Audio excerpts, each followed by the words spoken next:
this case, actually. So, it's about Jennifer Keese, and she has been missing 16 years this past Monday, and that's what inspired me to do this case. So, I really hope that I do it some justice, and with all that being said, let's get into tonight's case. I will be doing a little bit of just touching the mic, brushing it with my hands. So, Jennifer Keese was 24 when she went missing, and her mom described her as she just lit up the room. She was very bubbly, family oriented. She was just absolutely beautiful. So she said that everyone wanted to be around Jen. So she was just a beautiful person. Bright. She had a bright future. Now our story takes place in Orlando, Florida. She was from Orlando, Florida, and she went missing in 2006. So, January 24th, 2006. Jennifer attended the University of Central Florida in Orlando. She was in a sorority, Alpha Delta Phi sorority. She graduated with a degree in finance in 2003, and at the time that she disappeared, she was actually working for a timeshare company, Westgate. I don't know if you guys have ever heard of that. I've actually seen a couple of Westgate resorts myself. So she was the youngest employee in the company, and she earned a promotion in management, which was very good. She was very successful. And like her mom described her, everybody just really liked her. She was, again, very bubbly, just a good personality all around. So life for Jennifer at the time that she disappeared was going great. She was in a relationship with a man named Rob Allen, and she had just purchased a condo in November of 2005, so like right before she disappeared. She left her job and had great friends, and by all accounts, she seemed to be happy. Jennifer and her boyfriend Rob had just gotten back from a vacation where they went to I'm hoping that I pronounced this right, St. Croix, Croix. Maybe I said that right.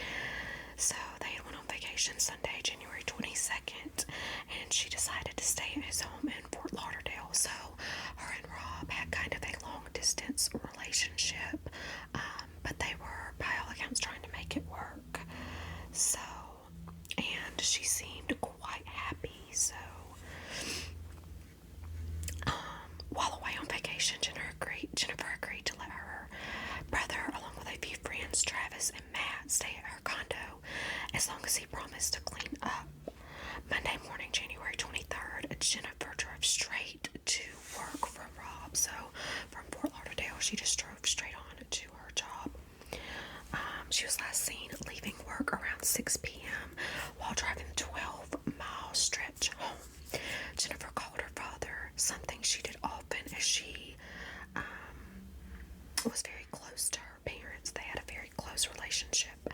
Joyce and Drew Kesse, that's her parents, and her younger brother, Logan. She also talked to a few friends that night as well. At some point, Jennifer talked to her brother, Travis, and a longtime family friend. So,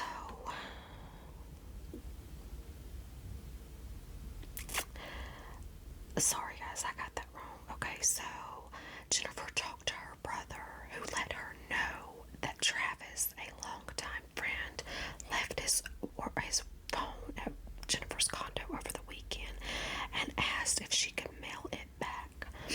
Jennifer said she would mail the phone from work Tuesday morning. Later that evening at 9:57, Jennifer talked to Rob on the phone.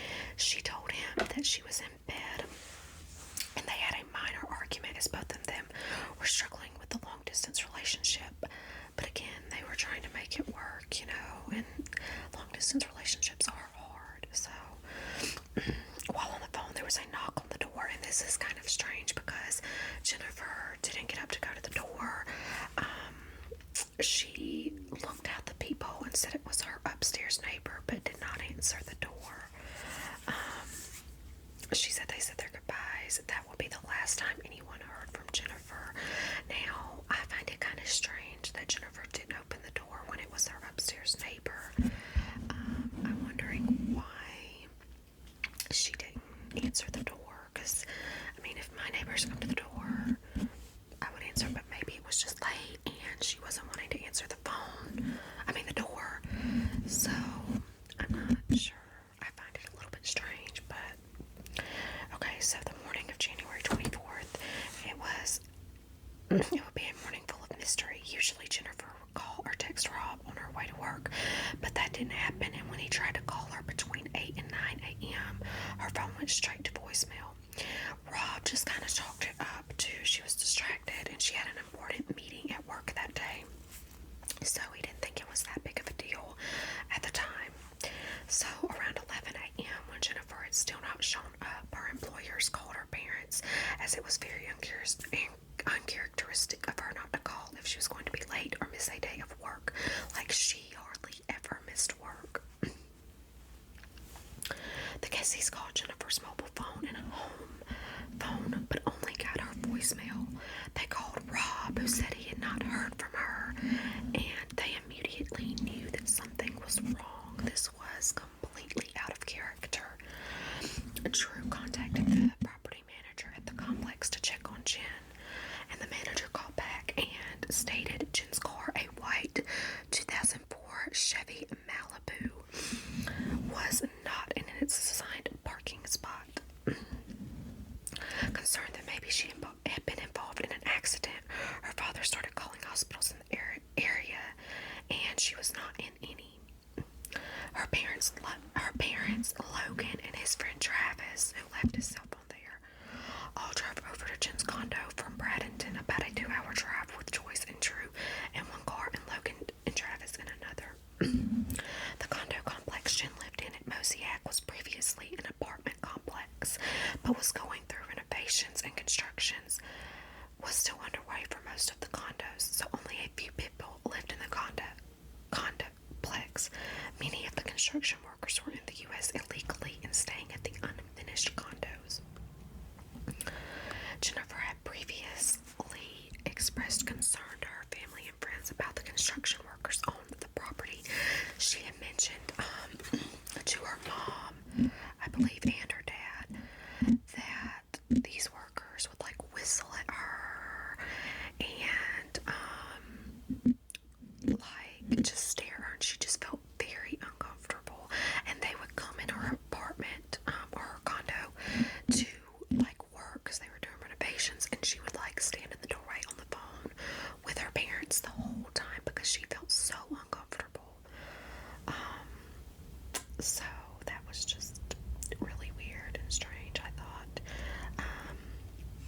I think that they were just hitting on her. I mean, I've been to gas stations and stuff before where men hit on me, and you know, you just feel uncomfortable. So Logan noticed the condo across from Jennifer was undergoing construction and unlocked, so he searched inside. He did not find Jennifer. He did, however, notice that the condo was missing the carpet, but that could have simply been because it was being renovated. Now, a story actually comes into play because as of recently, the family has hired their own private investigator, and I believe that his name is Michael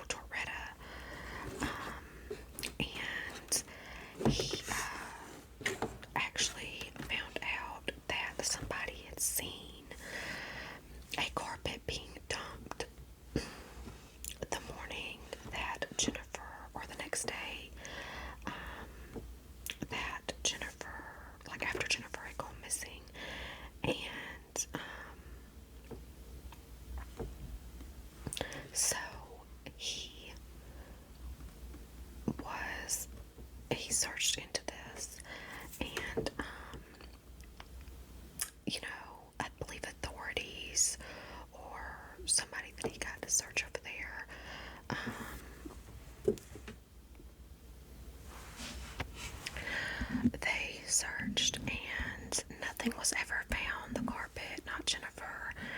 But it is very strange and something that the private investigator is really looking into, and he believes this is a big lead. So everything indicated Jennifer had gotten up, showered, and got ready for work that morning. Her pajamas were on the bathroom floor, and her glasses were on the counter, and her contact case was empty. Now, they said, again, her shirt was on the floor. There was shower droplets, in the shower, where you could tell that she had showered that morning. Her briefcase, phone, keys were all gone. So the theory is that she got up and made it out of the apartment complex or condo. And something happened after that. Either she was locking the door and something happened, or possibly when she got to her car, she could have been taken and abducted then. And there was actually a story in an article that I found where a lady said she actually believed to see Jennifer's Chevy Malibu that morning and saw two people fighting and the car swerving. And the Kesses 100% believe that their daughter was abducted. So, yeah, we're going to get into the theories. There are a few, but I did want to point that out because all of these things were missing, and I guess her purse too, which I'm going to leave a picture of as well, because they said that that's a very important piece as well. So, and Travis's phone was missing as well, so that's something to be noted. And none of these things have ever been found. Just throwing that out there as well. She usually carried mace on her keychain that her father had given her and her friends, but that was found on the counter.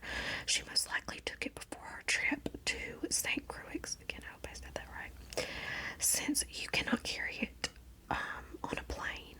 When her parents realized that Jennifer was not at home or work and could still not get a hold of her, they contacted police, who said Jennifer was an adult and could have left by her own free will. Her parents, however, knew this was not like Jennifer.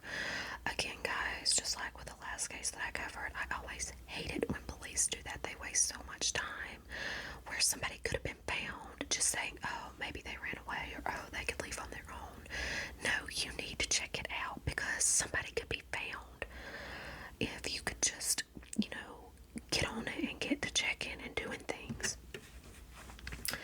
Okay, so by 5 p.m. they were standing at the intersection near her apartment holding a large flyer with her picture, and many of her friends were passing out flyers. It wasn't until 2 days later that they would be given some clues, which resulted in more questions. On January 26th, 2006, so I believe that was 2 days after Jennifer's car was reported to be parked at an apartment complex, Huntington on the Green, just 1.2 miles from her condo, and it had been parked since approximately noon on January 24th. So it was found on January 26th, but it was parked on January 24th, so the day that she went missing. Inside her car, they found a DVD player buckled up in the back seat that Rob had given her, flip-flops, a car charger, and an exercise ball, and her mail key. The police did not believe robbery was a motive. The only forensic evidence gathered from the car was a latent print and a small DNA fiber. It was also noted that the driver's seat was pushed all the way back, so obviously Jennifer had not been driving. And in this same article where the lady said she believed she saw two people swerving, I believe since the private investigator has taken over the case for the Kesses, they've actually found out that it looked like there was a handprint on her hood and scratches going down. So it looked like there was some kind of struggle. And possibly that's how they got her into the car. Maybe obviously they were struggling and then they got her into the car. So I have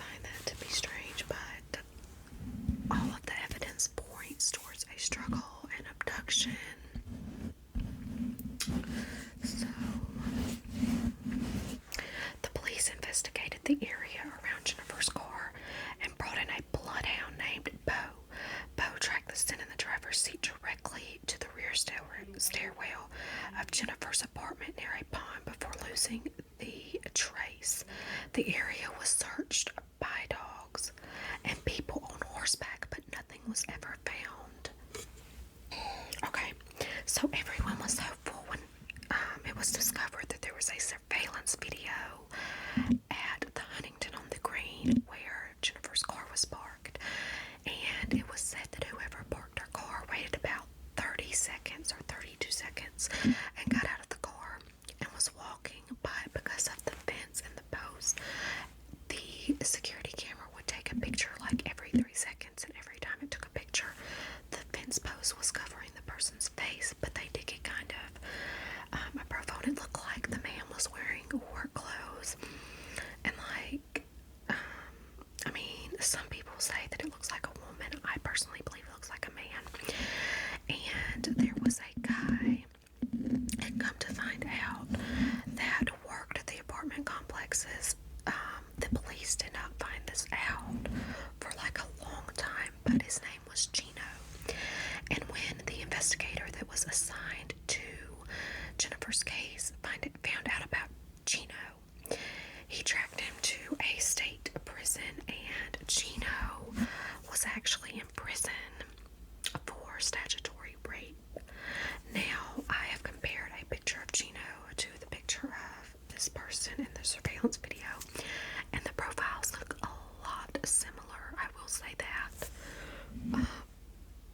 But Gino maintains his innocence, says he does not know, but actually admitted that he had been in her apartment, doing the renovations and stuff, but said he has absolutely no idea what happened to her. So, at this point, police started conducting interviews with family and friends to see if anyone had a motive to abduct her. Rob was ruled out as a suspect as he had an alibi and was hours away. The FBI and NASA were called in to help determine the person's gender and size, but they could not tell a gender and were only able to say that the person was approximately 5'3" or 5'5".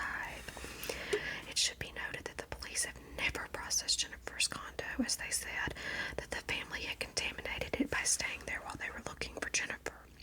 Her family did find a Banana Republic V-neck man sweater in her hamper that was never taken in for examination, but the family still has it, so I'm not sure. I guess this didn't belong to Rob or anybody, because if it did, then I guess it wouldn't need to be taken in for examination. But I don't know. You see, even though they had surveillance video, the surveillance camera that captured this person walking away, they weren't able to determine anything from it. So, even though they have this, it's kind of a dead end. And the camera is in black and white. So, Jennifer's ex-boyfriend Matt, who visited Logan at Jen's condo while she was away, was also questioned, as he was still upset about their breakup.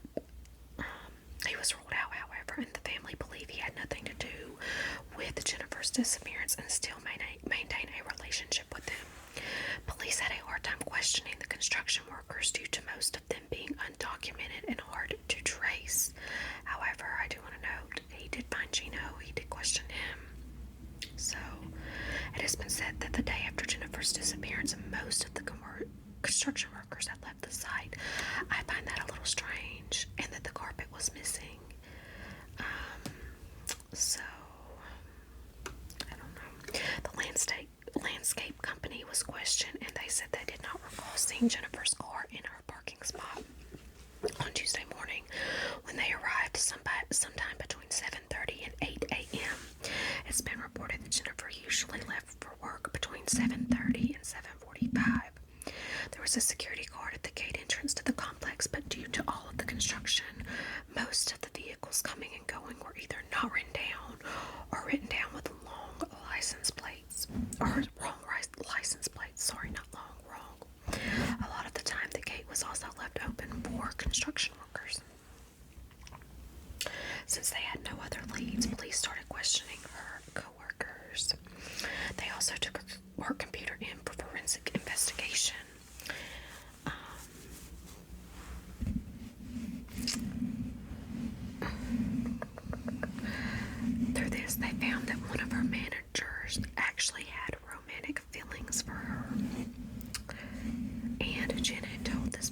that she did not believe in dating coworkers.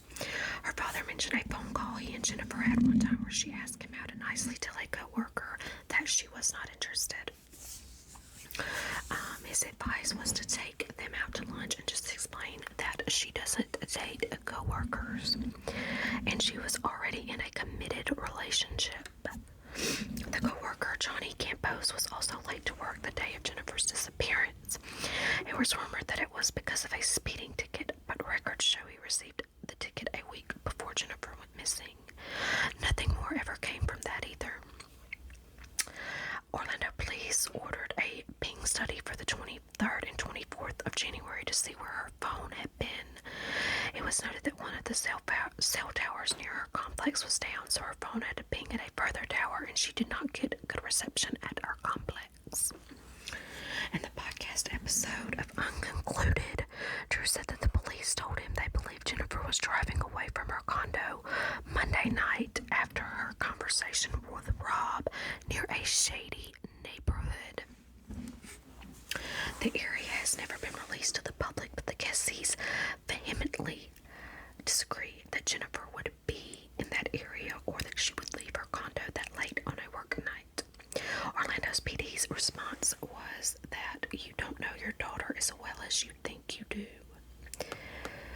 In May of 2007, Jennifer's boss, David Seagill, put up $1 million reward for Jennifer's safe return with an expiration date of July 4th. Nothing ever came from that. Drew also said that police told him that both Jennifer and Travis's phones were powered down around 10:40 p.m. January 23rd. Drew and Joyce Kesse stand firm that Jennifer would never turn her phone off at night, as she used it as an alarm clock. On May 2nd, 2008, the parents of Jennifer Keese and the parents of Tiffany Sessions would have a bill passed, the Jennifer Keese and Tiffany Sessions Missing Persons Act. It would reform the way adult missing persons cases are dealt with in Florida. Jennifer's parents have always been her biggest advocates, spending their lives savings to search. They spent their life savings to search for her, and have often mentioned their disappointment with how Jennifer's case was handled. So the Kesses have actually recently sued the Orlando Police Department, and the Orlando Police Department is no longer over Jennifer's case. They were completely disappointed with them.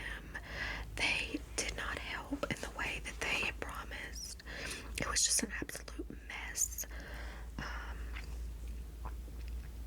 So in June of 2010, the FBI would take over Jennifer's case after police said they had exhausted all leads. Agents reviewed the evidence gathered by Orlando police and handed the case back over in February 2011 with recommendations on what to do next. For years, the police investigated tips, planned searches, brought in other agencies, but they have never named a suspect, identified the persons on the surveillance video, or found any sign of where Jennifer could be and what happened to her. Even with the lack of tips and the evidence, the Orlando Police Department refused to classify Jennifer's case as cold. In January of 2018, for the 12-year anniversary of Jennifer's disappearance, the Orlando Police Department had held a press conference to announce a new detective would be dedicated to Jennifer's case and review all of the data collected. They also reviewed a Lynx bus with Jennifer's picture and a picture of the person of interest on the surveillance camera, wrapped around the bus, and offered a $15,000 reward for information.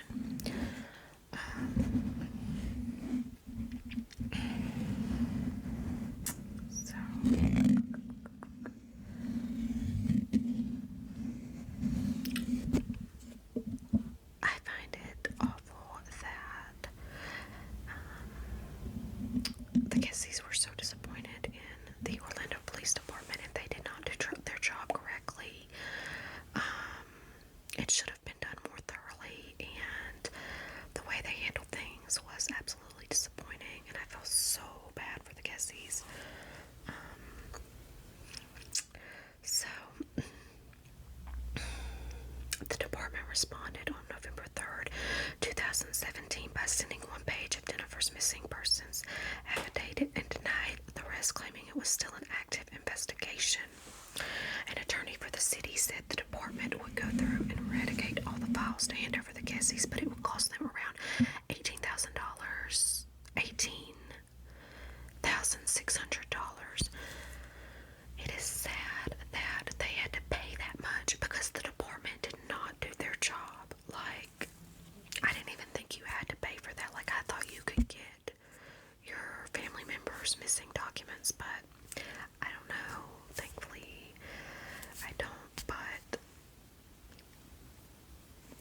I just feel so bad for them. Like, that's just ridiculous. But at the press conference, Logan publicly asked the department to hand over the records they had. The family also revealed that they hired their own private investigator. Remember, this is Michael Doretta. On December 10th, 2018, Drew and Joyce filed a lawsuit against the Orlando Police Department, asking the department to release the information they had gathered, uneradicate or show why they could not, and to reimburse the family for all the costs related to their repeated records request. The civil complaint alleged that the Orlando Police Department had breached its obligation to comply with Florida and Orange County records law and continued to call the case active even though there were no leads.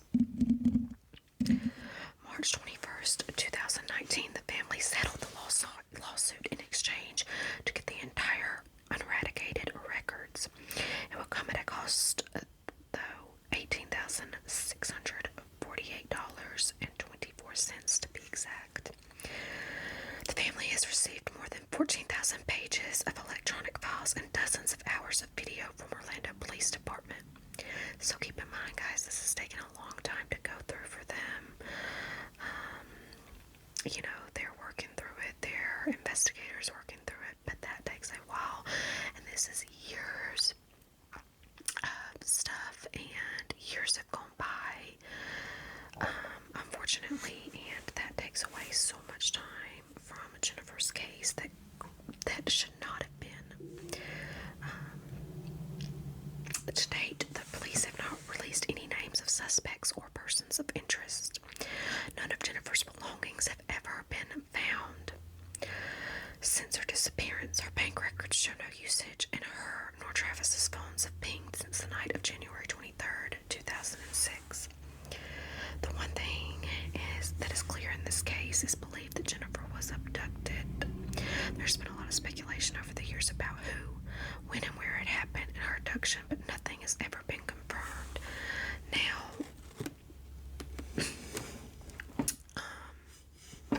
so they believe that Jennifer was abducted. However, her father says that it is a big possibility that she could have been sold into human trafficking, or if this Gino guy did anything, he could have done something to her. They could have took her in the carpet, because I find it strange that that was missing. So that's a couple of the theories. I'm leaning towards, well, there is another thing also in it. People believe that it's very likely that Jennifer knew her abductor, because they originally said she wouldn't have gotten in the car with somebody she didn't know, but I believe this was before they found out about the scratches down her car and the look of the struggle on top of her hood. So I believe it probably wasn't someone she knew because she was struggling. So I'm leaning towards the Gino thing, because I'm going to include his picture as well as the picture of the person from the surveillance video, as well as them two together, so you guys can kind of profile it. But they look a lot alike, I'm just saying. So Jennifer's father says, "We will never give up our search for you. We love you eternally, Jennifer."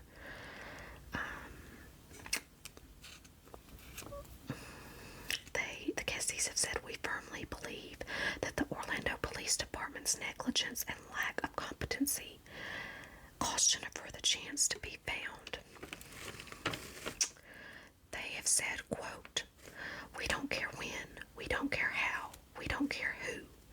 We just want our daughter back," unquote. Now, they have a GoFundMe to help with expenses.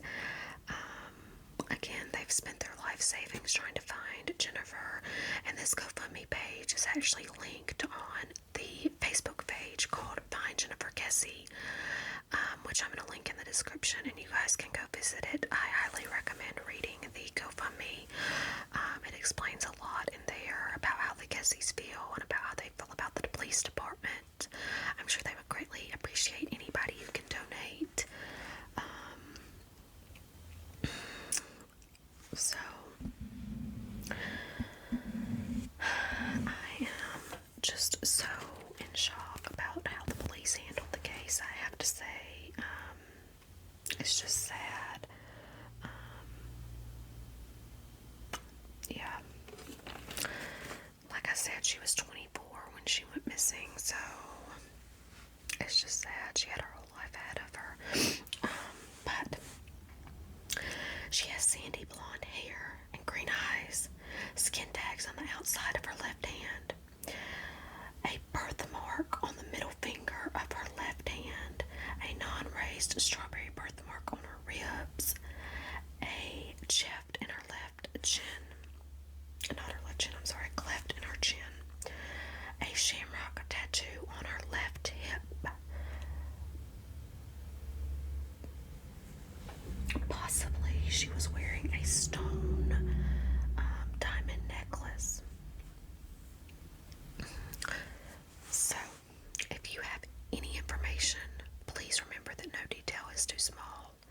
You can remain completely anonymous. Please, please, please help this family. If you know anything, please call the family's direct tip line. Remember, Orlando Police Department is not handling the case anymore. They have a direct tip line. Please call at 407-722-2162. Thank you guys so much for watching. Thank you for joining me. Again, I try to research these cases as much as possible, and I make as many notes as possible to tell you guys. So, again, I feel so bad for the Kesses. Please know that I'm thinking of you. I am praying for you. Yeah, so please, guys, pray for this family. Pray for closure. Pray that they can get something going here for them. It is so, so sad. Please be sure to like, comment, and subscribe. Let me know what you guys want to see down in the comments. Let me know if there are any cases you want covered. And I will see you guys all again real soon. Bye, guys. Bye, guys.